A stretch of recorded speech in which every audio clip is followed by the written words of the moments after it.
જય શ્રી કૃષ્ણ.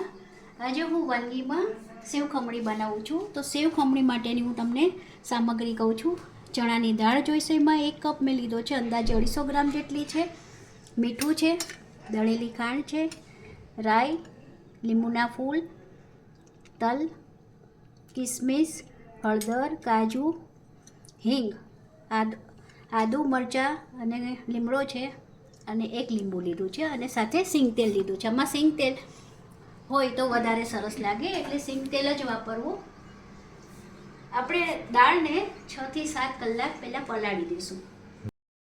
હવે આ દાળ લીધી છે, એને હું 3 થી 4 વખત પાણીથી પલાળી દઈશ ધોઈને.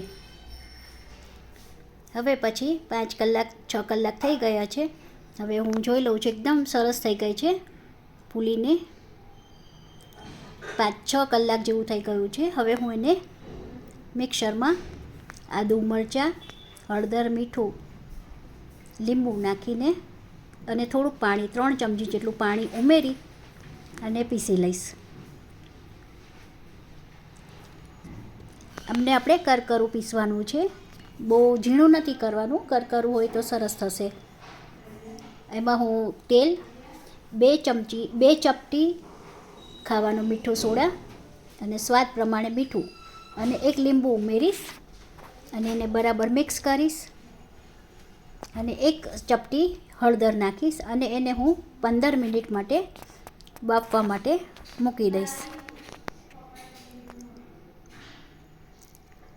હવે આ સરસ બફાઈ ગયું છે અને થોડી વાર ઠંડુ થવા દઉં છું. હવે ઠંડુ થઈ ગયું તો આપણે ખમણી લઈએ ને. આપણે ખમણ બનાવી લીધા છે. ખમણને થોડી વાર ઠંડા થવા દીધા અને પછી મેં એને ખમણીથી ખમણી લીધું છે. હવે આ છે ને ભૂકો થઈ ગયો છે એકદમ ખમણનો. હવે આપણે એને વઘારી લઈએ. હવે હું એનો વઘાર કરી લઉં છું. એટલે તેલ મૂકું છું, ગેસ પર લોહી મૂકી અને એમાં તેલ નાખું છું.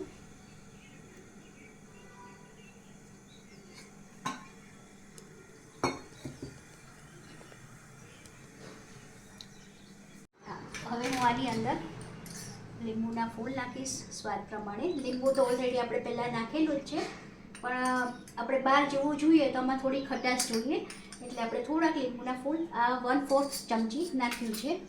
હવે હું એમાં દળેલી ખાંડ નાખીશ સ્વાદ પ્રમાણે, એટલે આમાં મેં 4 ચમચી જેવી લીધી છે. હવે આને હું સારી રીતે મિક્સ કરી દઈશ. એમાં થોડા કિસમિસ નાખી દઈશ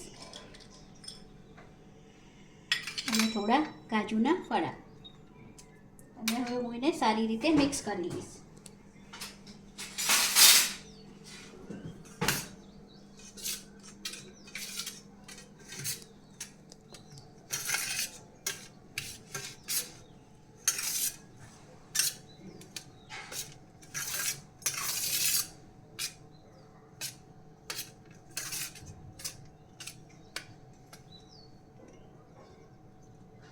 હવે આપણે તેલ ગરમ થઈ ગયું છે.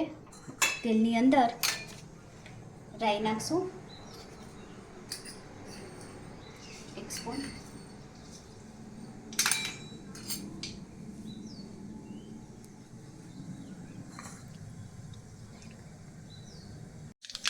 રાઈ તતડી જશે એટલે પછી એમાં આપણે તલ ઉમેરશું. તલ, એમાં લીલા મરચાં નાખશું અને આ મીઠો લીમડો.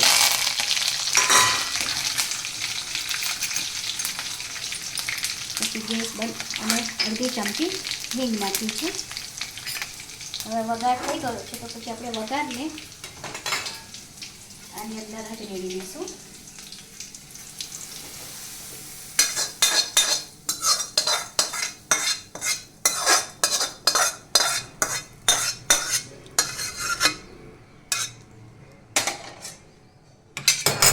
હવે આપણે એને પ્રોપર મિક્સ કરી દઈશું.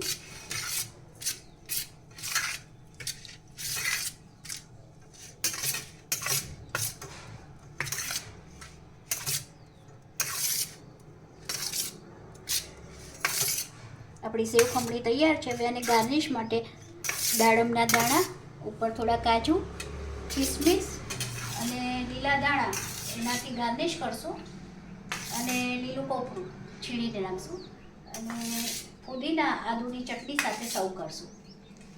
એકદમ મસ્ત ઘરની ટેસ્ટી, હેલ્ધી અને ફૂલ ન્યુટ્રિશનથી ભરપૂર આપણા ઘરની જાતે જ બનાવેલી એકદમ ટેસ્ટી, બહુ સરસ સ્વાદમાં મીઠી એવી સેવ ખમણી મારી તૈયાર છે.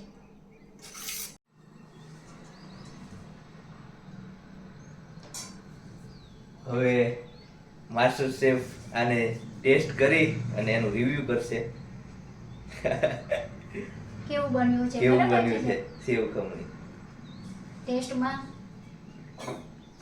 હું 100 આઉટ ઓફ 100 આપીશ.